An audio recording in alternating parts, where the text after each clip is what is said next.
अस्सलाम हनीफ दवामी, आप लोग देख रहे हैं प्रोग्राम द अवामी शो। नाज़रीन, वेस्ट जोन के साबिका डीआईजी नासिर आफ्ताब के खिलाफ कामयाब तरीन कार्रवाई करके उन्हें वहां से तब्दील करवाने के बाद गुलाम नबी मेमन सिंध पुलिस के एक पावरफुल आईजी केसेस से उभर कर सामने आ गए हैं।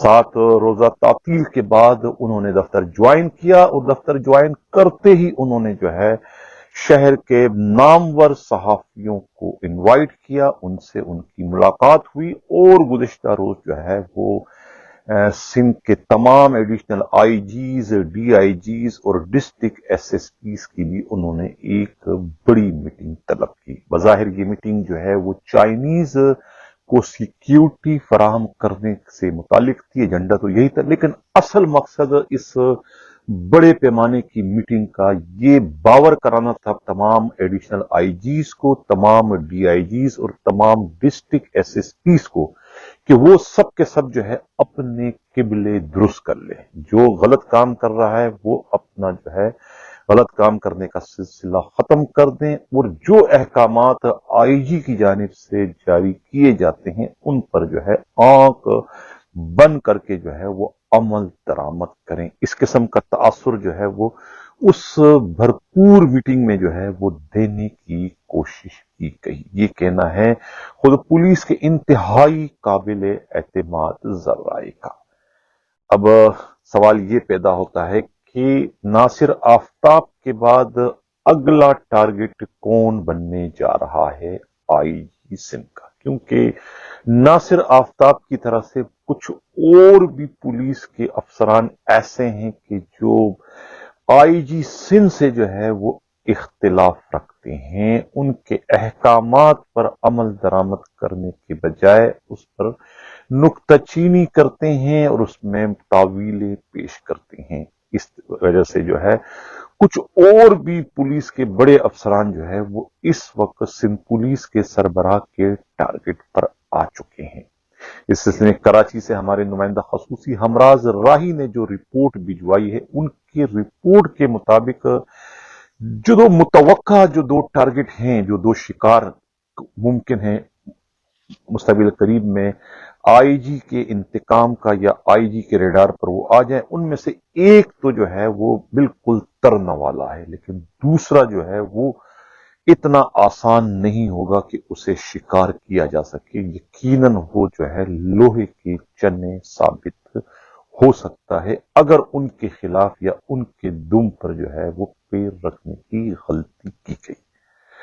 अब इसकी मजीद तफसील जो है वो हमारे नुमाइंदा खसूसी ने जो भी बताई है, उनकी रिपोर्ट के मुताबिक जो है जो तरना वाला है वो तो ईस्ट जोन के डीआईजी मुकद्दस हैदर हैं, जो कि खुद इस वक्त कंडीशनल जो है डीआईजी है। 19 ग्रेड में होने के बावजूद इस वक्त जो है महज अपने असर रसूख की वजह से जो है वो डीआईजी की पोस्ट को जो है पिछले चंद माह से जो है वो इंजॉय करते चले आ रहे हैं। लेकिन मौजूदा जो बोर्ड था, सिलेक्शन बोर्ड, उन्होंने जो है उनको मजीद जो है वो ग्रेड 20 की पोस्ट को इंजॉय करने से रोक दिया, यानी कि उन्हें अगले ओहदे पर जो है प्रमोट नहीं किया।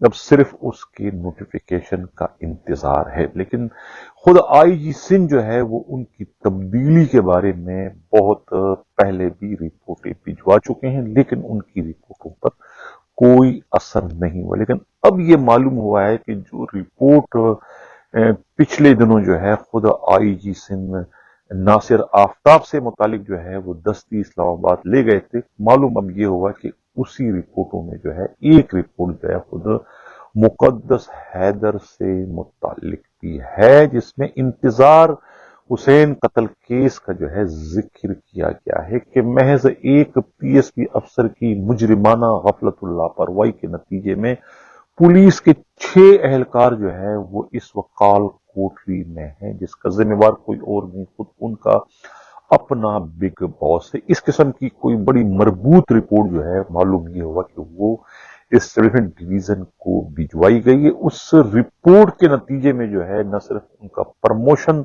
न हो सका, बल्कि अब मालूम ये हुआ है कि वो कभी भी जो है 90 से 20 में प्रमोट नहीं किए जा सकेंगे। यही हाल जो है खुद नासिर आफ्ताब का भी बताया जाता है कि वो भी 20 से जो है कभी भी 21 में प्रमोट नहीं हो सकेंगे।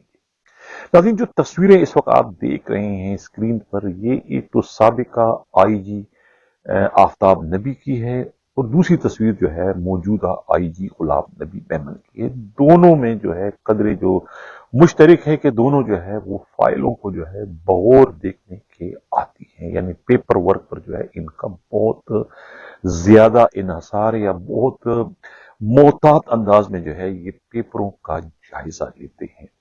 खुद आफ्ताब नबी को तो मैंने बहुत ही करीब से काम करते हुए देखा है कि वो पेंसिल लेके जो है वो हर फाइल को देखा करते थे और उसमें बला की गलतियां निकाला करते थे। उनके साथ पास उस जमाने में गोरी एक हुआ करते थे, उनके ऑफिस सुपरिटेंडेंट, उनको बड़ी सुनना पड़ती थी नासिर अपना आफ्ताब नबी की कि भाई ये तुम किस किस्म की फाइलें, किस किस्म की तुम ड्राफ्ट बना के आते हो कि तुम्हें इंग्लिश का पता ही नहीं कि तुम्हें इंग्लिश के अल्फाज किस तरीके से। वो खुद उनकी जो डीआईजी और उनके जो एसएसपी भिजवाते थे उनमें भी बला की गलतियां हुआ करती थी और ये तासुर देने की कोशिश करते थे कि मैं एक एक लफ्ज जो है वो पढ़ता हूं, बिला वजह मैं कोई साइन नहीं करता हूं, हर लफ्ज को, हर जुमले को मैं पढ़ता हूं। यही कुछ खासियतें जो है ये मौजूदा आईजी में भी पाई जाती हैं। अब देख रहे हैं कि स्क्रीन पर उनकी तस्वीर भी, अब ये उनकी इस आदत का या उनकी इस मतलब कि ये खासियत ही का ये नतीजा है कि उन्होंने जो है नासिर आफ्ताब के खिलाफ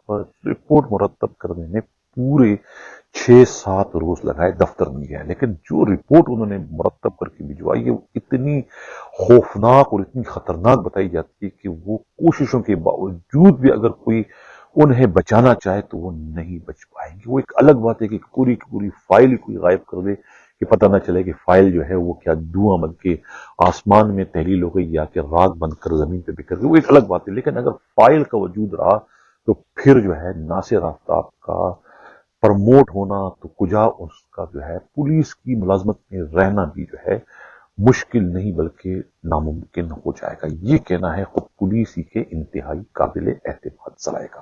अब टारगेट कौन बनने जा रहा है अगला आईजी सिंध का? मैंने कहा ना कि तरना वाला तो खुद मुकद्दस हैदर है कि मुकद्दस हैदर को तो वो यानी फूंक मार दे तो वो इस वक्त उड़ने को तैयार है, बेताब है, बेचैन है। यानी कि इस वक्त तो वो एक हवा के झोंके से जो है वो गिरने वाली उनकी पोजीशन हो गई है और वो इस वक्त आईजी सिंध के टारगेट पर है। दूसरा जो टारगेट बन सकता है मुतवक्का पुलिस के इंतहाई काबिल एतमाद जरा का, वो टारगेट बन सकते हैं खुद एडिशनल आईजी कराची, क्योंकि अब मालूम यह हुआ है कि उनकी भी प्राइम मिनिस्टर से 1-to-1 मुलाकात हो चुकी है आईजी सिंध बनने के मामले में और खुद प्राइम मिनिस्टर भी उनको तकरीबन ओके कर चुके हैं। तो ये एक सब्स्टिट्यूट है, अगर कोई और ना मिल सका और इनका तबादला हो जाता है तो फिर उस पर जो है ये जावेद आलम ओडो जो है वो एक मौजू उम्मीदवार की हैसियत से मौजूद है। यही चीज जो है इस वक्त सिंध के मौजूदा आईजी के लिए जो है वो परेशानी का बाइस है और वो नहीं चाहेंगे कि कोई उन्हें जो है इतनी आसानी से उनकी सल्तनत से महरूम कर दे या उन्हें निकाल बाहर कर दे। तो अब उनके खिलाफ वो कुछ भी कर सकते हैं, किसी भी हद तक जा सकते हैं। रिपोर्टों के मामले में मैं कल के प्रोग्राम में कह चुका हूं कि आईजी सिंध का कोई सानी नहीं है, क्योंकि उन्हें किसी और मामले में मुहारत हो ना हो, लेकिन रिपोर्टिंग में उन्हें बहुत वसी तजुर्बा है, क्योंकि वो आईबी में एक तवील अरसे से काम कर चुके हैं और आईबी में जो है वो रिपोर्टों के अलावा और कोई काम भी, रिपोर्टें ही उनकी तोप के गोले होते हैं। जिस तरीके से एक तोप का गोला रिपोर्टों की शक्ल में उन्होंने नासिर आफ्ताब पे ऐसा फेंका कि नासिर आफ्ताब जो है वो लुढ़कते हुए उसी रोज जो है कराची से इस्लामाबाद पहुंच गए। अब देखना ये कि दूसरे गोलाबारी जो है वो आईजी की जानिब से कौन से अफसरों में पर जो है वो मुस्तकबिल करीब में होनी जा रही है। लेकिन मैं पहले कह चुका हूं कि अगर जावेद आलम ओडो पर जो है यही रिपोर्टिंग का जो है हथियार इस्तेमाल करने की गलती की गई तो फिर वहां से भी भरपूर जवाब के आने का इम्कान हो सकता है। मैं पहले कह चुका हूं कि वो इतना तरना वाला साबित नहीं होगा जितना तरना वाला जो है वो खुद नासिर आफ्ताब साबित हुए और दूसरे जो है मुकद्दस हैदर साबित होने जा रहे हैं। अब एसएसपीज में से जो है वो टारगेट हो सकते हैं आईजी के, एक तो खुद इरफान बहादुर मरीर के और दूसरे जो है ईस्ट के एसएसपी अब्दुल रहीम शिराजी। लेकिन ये तो आने वाला वक्त बताएगा कि कौन किसको आउट करने का बाइस बनता है। वैसे खबर प्रोग्राम के मैं अगले खबर की जाने बढ़ूं। जिन लोगों ने अभी तक हमारे चैनल सब्सक्राइब नहीं किया, चाहते हैं कि हक को सब्सक्राइब भी करें, लाइक भी करें और शेयर भी करें। दूसरी कैंप से भी है एक मुझे खबर मौसूल हुई है कि नासिर आफ्ताब जो है वो आज इतवार वाली रात को वापस कराची आ जाएंगे और पीर वाले रोज जो है वो उन्हें कोई अहम जिम्मेवारी दिए जाने की इतला है। इतला यह है कि मुमकिन है कि उन्हें डायरेक्टर एंटी करप्शन बना दिया जाए या फिर इन्हें कोई दूसरी अहम जिम्मेवारी खुद पुलिस के फोर्स में दी जाए। ये कहना है सिंध हुकूमत के एक इंतहाई काबिल एतमाद जराए का और खुद नासिर आफ्ताब के जो करीबी रुफका है उनका भी ये कहना है कि नासिर आफ्ताब को जो है मलक जलाल फारूक की जानिब से ये यकीन दहानी कराई गई है कि उन्हें वो पोस्टिंग हर हाल में देंगे। अब देखना ये कि आया वो डायरेक्टर एंटी करप्शन बनने जा रहे हैं या कि उन्हें कोई और अहम तरीन जिम्मेवारी सौंपी जा रही है। एक गुजारिश करूंगा मैं कराची पुलिस के सरबराह से, उनकी जानिब से स्नैप चेकिंग का सिलसिला तो शुरू कर दिया गया है और उसके अच्छे नताइज सामने आ रहे हैं, लेकिन अगर वो कुछ इस तरह से करें कि आप अपने कारनामे तो बता रहे हैं कि आप लोगों ने इतने स्ट्रीट क्रिमिनल पकड़ लिए हैं, इतने मनशियात फरोश पकड़ लिए हैं, इतने गुटखा वाले, इतने डाकू, इतने, तो कम अगर उसके साथ आप ये भी बता दिया करें कि आज कराची में डाका जनी की कितनी वारदातें हुई, कितनी चोरियां हुई और कितनी चीजें जब्ती की हुई, तो पता चले आवाम को कि भाई पुलिस की कारकर्दगी कहां पर है। होता यह है कि उस शहर में वारदातें तो 100-150 के करीब हो रही है, लेकिन आपकी जो रिकवरी या मुलजमों की जो गिरफ्तारी का जो रेशो है वो 10 से 15% से ज्यादा नहीं है। यानी वारदातें ज्यादा हो रही है। इतना ज्यादा आप स्नैप चेकिंग भी कर रहे हैं, पूरे के पूरे शहर को जो है वो आपने एक तरीके से उसका मुहासरा किया हुआ। बड़े लोग जो है वो तलाशियां दे के गुजरते हैं। आखिर क्या वजह है कि उसके बावजूद भी जो है घर लुट रहे हैं, शहर लोग लुट रहे हैं, वारदातें तो कम नहीं हो रही, वारदातें तो हो रही है, लेकिन इसमें भी कोई शक नहीं कि आपके यहां से जवाबी कार्रवाई हो, लेकिन जवाबी कार्रवाई का जो रेशो है वो वारदातों के रेशो के मुकाबले में ना होने के बराबर है। और ये इतना बड़ा वाकया मच्चर कॉलोनी में जो पेश आया, जिसका जितना भी अफसोस किया जाए कम है। अगर इसका जिम्मेवार हम उन हमला आवरों को ठहराते हैं जो कि गलत फहमी की बुनियाद पर या फिर दानिस्ता उन्होंने जो है वो हुजूम की सूरत में जो है इन दो बदनसीबों पर हमला करके, जिनका ताल्लुक टेलीकॉम कम्युनिकेशन से था, जो कि सिर्फ वहां पर आए थे अपने सरकारी काम से, उनको जो है डाकू समझ के या बच्चों को अगवा करने वाले समझ कर उन पर टूट पड़े और उनको उन्होंने तशद्दुद करके हलाक कर दिया। ये वाकया कोई एकदम जो है बरकरफ्तारी से नहीं, बल्कि ये तमाम वाकया जो है आधे घंटे से पौना घंटा इसमें लगा। पुलिस का वहां कोई वजूद नहीं था, इतना बड़ा वाकया हुआ, लोग थे, आखिर पुलिस की मोबाइलें कहां थी। अगर इस वाकये का हम जिम्मेवार जो है हमलावरों को ठहराते हैं तो उतना ही जुर्म या कसूर जो है खुद इलाका पुलिस का भी है कि इलाका पुलिस कहां पर थी। अगर इलाका पुलिस की मोबाइलें वहां पर गश्त कर रही होती तो ये अफसोसनाक वाकया रूनुमा नहीं होता। लिहाजा इस वाकये के जिम्मेवार जहां वो हमला आवर हैं, वही खुद मच्चर कॉलोनी की पुलिस पार्टी भी है। वहां के एसएचओ के खिलाफ भी कार्रवाई होनी चाहिए, तब तो इंसाफ होगा, वरना जो है ये सिर्फ डकोसला और जो है ये फोटो सेशन या एक नुमाइशी कार्रवाई से इसकी कोई ज्यादा अहमियत नहीं। फिर क्या वजह है कि मनशियात के खिलाफ और गुटका मावा के खिलाफ आप लोगों के ऑपरेशन चल रहे हैं, उनके जो है ये इंट्रीज पॉइंट को आप लोग क्यों नहीं रोकते? ये जो बाहर से आता है वहां से आप क्यों नहीं रोकते? आप जड़ों को नहीं पकड़ते और आप शाखों को कुतरते हो। क्या शाखों को कुतरने से भी कभी जो है वो जुर्म का खात्मा हो चुका है? ये आखिर आप इंट्री पॉइंट आप ही के इख्तियार में है। आप हक चौकी को और दूसरे जो नेशनल हाईवे है इनको आप, अगर आपके इलाके को आप सील कर दें तो कुछ भी नहीं आएगा, लेकिन चूंकि वहां आप ही के पेटी बंद भाई बैठे हुए जो पैसे लेके जो है वो इन्हें आने की है, तो पूरे शहर में ये कारोबार जो है ऑर्गेनाइज जराइम की शक्ल में चल रहा है। और पुलिस जो है वो सिर्फ खाना पूरी करने के लिए जो है वो आए रोज जो है लोगों को पकड़ती भी है और फिर वो जबान तो फिर रिहा भी हो जाता है। तो ये एक खेल है, ये एक सिलसिला चल रहा है। तो चलते हैं प्रोग्राम के अगले खबर की जानिब। मीरपुर खास के 70 पुलिस कांस्टेबलों के बरतरफी का जिम्मेवार कौन? ये मैं 2-3 दिन से ऐलान कर रहा था, आज थोड़ा सा मौका मिला तो मैं इस पर प्रोग्राम करना चाहता हूं। कहते हैं कि एक प्लाट है, जमीन है पेट्रोल पंप की, मीरपुर इधर खास के इलाके में, दादू के इलाके में, सॉरी, सरकारी पेट्रोल पंप है।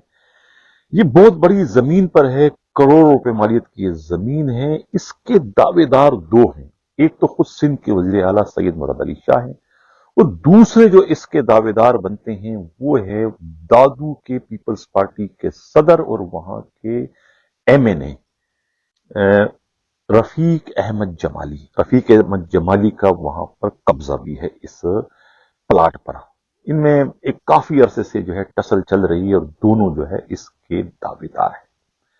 अब मुश्ताक शाह जब आईजी थे उसके जमाने में जो है उन्होंने जो है कोई 70 पुलिस कांस्टेबलों को जो है मीरपुर खास के एसपी जहां वैकेंसी थी उनके जरिए जो है 70 कांस्टेबलों को दोबारा रीस्टेट करवाया। तो ये वो 70 कांस्टेबल है जो कि डिसमिस फ्रॉम सर्विस कर दिए गए थे 2200-2300 पुलिस वालों के साथ। उसमें से कुछ बहाल हो गए थे, कुछ नहीं थे, इनका भी कोई कसूर नहीं था। इन्होंने भी कहा कि भाई हम 4.5 साल हमारी नौकरी हो चुकी है, हम ट्रेनिंग कर चुके हैं, हम तनख्वाह ले चुके हैं, हमारे कसूर क्या है, हमें क्यों आपने डिसमिस किया। बाकायदा ये दलाइल देने के बाद जो है उस वक्त के आईजी मुश्ताक शाह ने जो है इनके साथ इंसाफ करते हुए मीरपुर खास के उस वक्त के एसएसपी फारूक जमाली को हुक्म दिया था कि भाई आपके पास वैकेंसियां, लिहाजा आप इन 70 पुलिस वालों को जो है रीएस्टेट कर दें। इस तरीके से ये 70 पुलिस वाले रीएस्टेट हो गए। अब जब सिंध के चीफ मिनिस्टर सैयद मुराद अली शाह और खुद दादू के जो एमएनए हैं ये रफीक जमाली में जब टसल बहुत बढ़ जाती है तो ये जो एसपी हैं मीरपुर खास के थे फारूक जमाली, ये उनके बड़े भाई बताए जाते हैं। अब चूंकि उन्होंने भर्ती कर दिए थे खुद आईजी के हुक्म पर, अब उस एमएनए को नुकसान पहुंचाने के लिए, उन्हें परेशान करने के लिए या उनके खिलाफ इंतकामी कार्रवाई करते हुए उन्होंने उनके बड़े भाई को जो है मीरपुर खास के एसएसपी को उस वक्त इंतकाम का निशाना बनाया। वो इस तरीके से कि उनके जो सीएम के जो पीएसओ थे खुद फर्रुख बशीर ने अपने करीबी साथी एसएसपी नईम शेख से रिक्वेस्ट की कि वो इस पर कार्रवाई करें कि इन्होंने जो है ये 70 पुलिस वालों को भर्ती किया, बेजाब्तगी इसमें है और इसमें जो है करोड़ों रुपए जो है वो इन्होंने बटोरे हैं। सॉरी माजूम। तो उस पर जो है फिर सुना है कि नेब का रेफरेंस भी इन्होंने भिजवाया था और इन 70 पुलिस वालों को जो है डिसमिस फ्रॉम सर्विस करने का ऑर्डर भी जारी करवा दिया था। बाद में जो है वो एंटी इसमें नेब में जो रेफरेंस गया था उस नेब के रेफरेंस का उन्हें इतना सदमा हुआ था खुद फारूक जमाली एसएसपी मीरपुर खास के कि वो उम्रा करने के लिए सऊदी अरब गए थे, वहां पर ही उन्हें टेंशन से जो है वो हार्ट अटैक और वो अपने मालिक के हकीकी से जा मिले। यानी कि ये उनकी मौत का भी जिम्मेवार जो है कोई और नहीं, खुद सिंध के वज़ीर आला और उनकी ये जो पीएसओ और दूसरे नईम शेख ये कहना है वो 70 पुलिस मुतासरा पुलिस एहलकार जो कि इनके जाती झगड़े की वजह से जो है वो अपनी नौकरियों से महरूम हो गए। नाज़रीन अंदाजा लगाएं किस तरीके से जो है ये सियासतदान जो है वो अपने माल कमाने के चक्कर में एक सरकारी प्लाट पर जो है इनकी इस वक्त राल टपक रही है। सीएम कह रहा है कि ये मेरा है और वो एमएनए कह रहा है कि मेरा है, उनका कब्जा है। इस आपस के इस फड्डे में जो है वो 70 पुलिस एहलकारों को डिसमिस फ्रॉम सर्विस कर, यानी कि उनका कोई कसूर नहीं था और उनको इस सारी कार्रवाई में जो है एक इतना अच्छा जो एसएसपी था फारूक जमाली, वो टेंशन में आके जो है वो अपनी जान से, क्या इसका आखिर जिम्मेवार कौन है। اب ان کے ساتھ انصاف کون کرے گا؟ آیا ان کے ساتھ انصاف خود سندھ کے وزیر اعلیٰ سید مراد علی شاہ کرنا پسند کریں گے، یا کہ موجودہ آئی جی غلام نبی میمن جو ہے وہ ان کے ساتھ انصاف کرتے ہوئے ان 70 پولیس اہلکاروں کو بحال کریں گے جن کا کوئی قصور ہی نہیں ہے؟ ان پہ چارج یہ تھا کہ بھئی تم لوگ حیدرآباد کے ہو، تمہارا ڈومیسائل حیدرآباد کا ہے، تو تم لوگوں کو جو اس نے بھرتی کیا درخواست میں، یہ خلاف ضابطہ ہے۔ ابھی اس وقت 18-20 ہزار پولیس والے جو ہے ان کے پاس ڈومیسائل اندرون سندھ کا ہے، لیکن ان کی بھرتیاں جو ہے ٹریفک پولیس کراچی میں کی گئی۔ تو آخر یہ بھی تو وہی جرم ہے، ان کے خلاف کارروائی کیوں نہیں کی گئی؟ جب ان کے خلاف کارروائی نہیں کی گئی، یہ قانون کے عین مطابق ہے، تو پھر ان 70 پولیس والوں کے خلاف جو ہے نعیم شیخ نے یہ غلط کارروائی کیوں کی؟ انہیں کیوں سروسز سے محروم کیا؟ کیوں ان کے گھر والوں کو فاقہ کشی پر جو ہے مجبور کر دیا؟ اس کا ازالہ کون کرے گا؟ ناظرین، اسی کے ساتھ جاتا ہوں۔ اللہ حافظ۔